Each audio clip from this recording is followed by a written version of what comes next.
La deuxième histoire que je vais vous raconter, c'est l'histoire de George Bush, le président américain. Voilà un jour George Bush qui meurt. Et il va tout droit en enfer. Hein. Et dès qu'il arrive en enfer, il est accueilli par Satan. Et George Bush qui voit Satan, il lui demande, où est Ben Laden? Et Satan lui dit, Ben Laden n'est pas ici. George Bush qui dit, comment il n'est pas ici? Je l'ai envoyé ici avec mes bombes. Satan qui dit, il n'est pas arrivé. Alors George Bush est très inquiet. Il s'est dit, si Ben Laden n'est pas ici, c'est qu'il est encore dans les montagnes, en train de préparer un coup contre les Américains. Alors il dit à Satan, Satan, laisse-moi donner un coup de fil. Satan qui dit, non, hein, ceux qui sont ici ne téléphonent plus là-bas. S'il te plaît, Satan, sois gentil, hein, juste une minute, s'il te plaît. Il faut que je dise aux Américains, ils doivent être vigilants. Tu vois bien que Ben Laden n'est pas ici. Satan qui lui dit, vas-y, mais sois bref. Et il prend le téléphone, et il appelle les Américains. Il leur dit, Ben Laden n'est pas ici, soyez vigilants là-bas.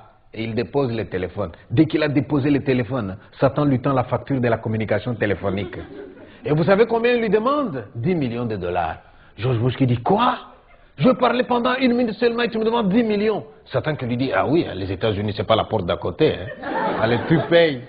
Eh bien, on ne discute pas avec Satan. Hein. Il prend son chèque, il tire un chèque, 10 millions, il paye. La reine Elisabeth d'Angleterre qui dormait dans son coin se réveille. Elle veut téléphoner aussi. Et Satan qui lui dit, mais toi tu étais calme jusque-là, c'est quoi?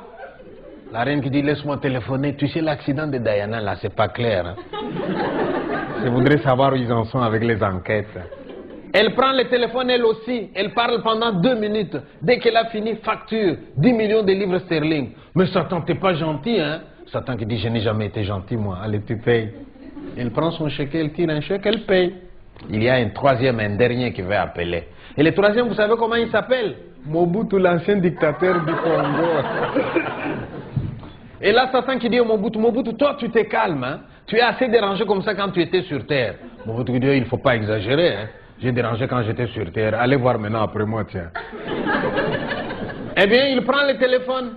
Mais pauvre Mobutu, au lieu de faire comme les autres qui ont parlé pendant 2 minutes, Mobutu parle pendant 1 heure tellement il y avait des problèmes au Congo.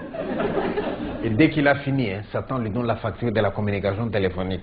Et vous savez combien il lui demande? 3 dollars seulement. Alors là, George Bush se met en colère. Satan, on sait bien que tu es injuste de nature, mais pas à ce point. Nous deux, on a parlé pendant quelques minutes.